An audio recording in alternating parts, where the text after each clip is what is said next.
morgon. Morning. En drifttekniker här på E.ON jobbar i kontrollrummet och övervakar driften av våra anläggningar. Vi tar hand om larm, felrapportering. Vi är ute och ronderar anläggningar. Även där kan vi hitta fel som vi felanmäler. Vi har fått problem här med gasturbinen, axeltätning här. Vi jobbar ju 3-skift och då kommer man och löser av ett skift som ska gå hem då. Va? Och de berättar då vad som har hänt under passet och kanske till och med några dagar tillbaka vad som har hänt så att man har koll på driftsituationen.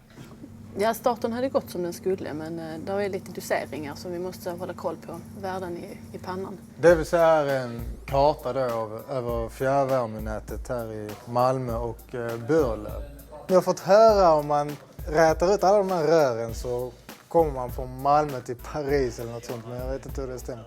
Men det är nog en sann siffra.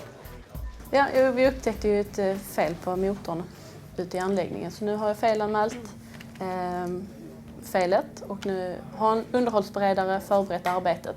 Så nu är det upp till mig igen att ta fram arbetstillstånd och en frånkopplingsanmodan. Så jag har förberett det, gjort en riskbedömning och liknande. Och nu har jag förberett skyltar för att gå ut och ställa av objektet ute i anläggningen. Ska vi då blockera pumpen elektriskt så det inte går att starta den.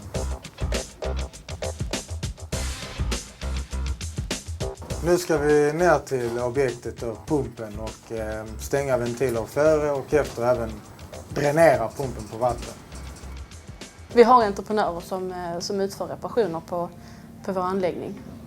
Så vi ronderar och felanmäler och sedan kommer en entreprenör hit och åtgärdar felet. Hej! Hejsan, jag ska hämta arbetsbesked med det numret.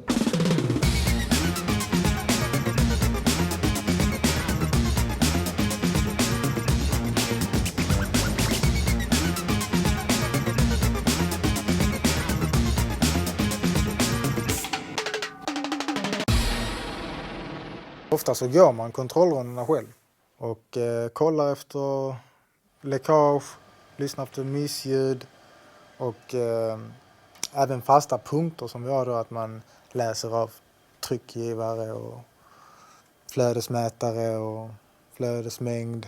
Men det är klart man använder känsel, hörsel, syn.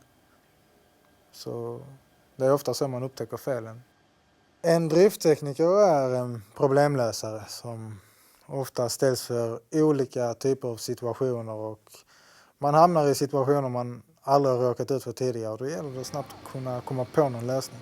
En drifttekniker kan ju jobba på ett pappersmassabruk, det kan jobba med ventilation, fastighet. Så det finns olika inriktningar på just driftteknikerjobbet. På en sån här anläggning så har vi ganska höga tryck och temperatur och det är någonting man alltid måste ha med sig och komma ihåg att det är väldigt kraftfulla processer. Tar man det lugnt och tänker sig för innan man gör någonting och följer säkerhetsrutinerna som vi har så är det absolut inga problem. Men man ska alltid vara försiktig. Positivt med detta jobbet är att man aldrig riktigt vet vad som väntar när man kommer till jobbet. Det kan vara anläggningar som ska startas eller stoppas. Rätt så fritt under ansvar tycker jag. Väldigt varierande. Det ser olika ut från dag till dag.